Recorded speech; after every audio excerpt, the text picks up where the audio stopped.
Perempuan yang menangis kepada bulan hitam. Karya Dian Purnomo. Bab 1. Perlawanan. Kematian adalah kepastian. Ada yang membiarkan kedatangannya menjadi misteri, ada yang menjemputnya dengan paksa.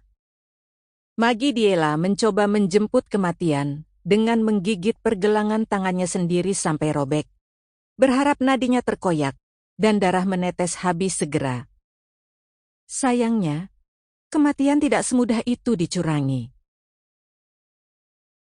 Perempuan bertubuh kecil dengan rambut pendek sebahu itu tergolek diam di ranjang rumah sakit.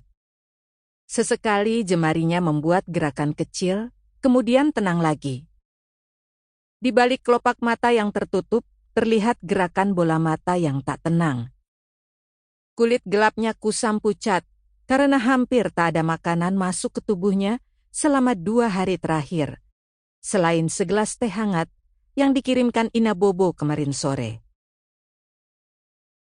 Maggie masih memakai baju yang sama, seperti yang dikenakannya ketika pergi dari rumah 2 hari lalu.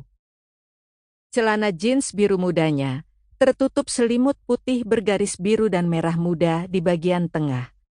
Kemeja putihnya sudah tidak polos lagi. Di bagian leher dan dada sebelah kiri atas, penuh motif abstrak kecoklatan, bekas darah yang telah mengering. Pergelangan tangan kirinya dibebat perban. Meski begitu, rembesan darah masih mengintip di salah satu sisi. Lengan Maggie yang lain tergeletak menelungkup dengan jarum infus menancap di punggung tangan.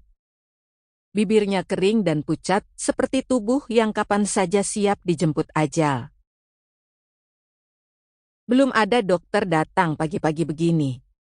Tetapi keluarga Maggie sudah tahu bahwa dokter pertama yang datang akan segera menjahit pergelangan tangan perempuan itu yang mengalami luka gigitan carut-marut, seperti orang baru dikoyak-koyak anjing kelaparan.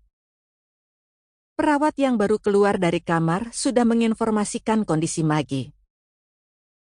Bagus amapung Nona tidak kena dia punya nadi memang.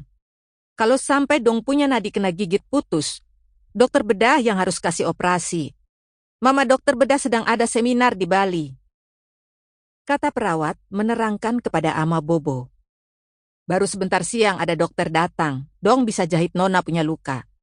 Sekarang dokter su bilang saya harus kasih obat penenang dulu dan ikat dong punya tangan supaya darah berhenti.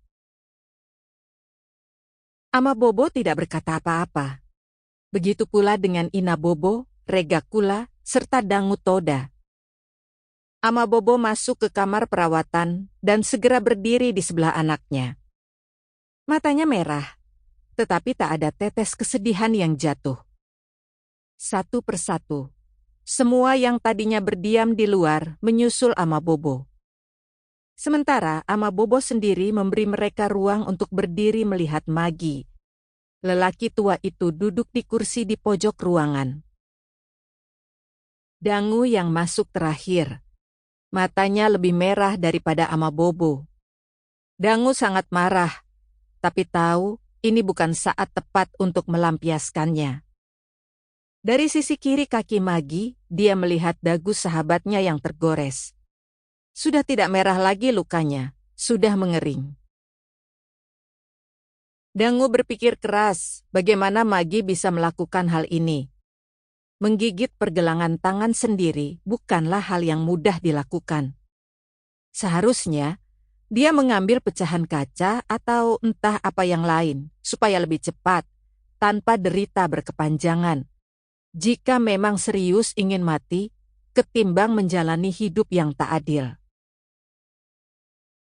Sesaat kemudian, dia menghela napas. Bersyukur Maggie tidak melakukannya. Hidup memang tidak adil, tapi akan terasa lebih tidak adil jika sekarang dia harus berdiri di kamar mayat, menangisi kepergian sahabatnya yang terkasih. Kematian berarti akhir, tak ada lagi kesempatan untuk melawan. Dangu masih ingin melawan, dan dia yakin Maggie pun masih ingin melawan. Sample complete. Ready to continue?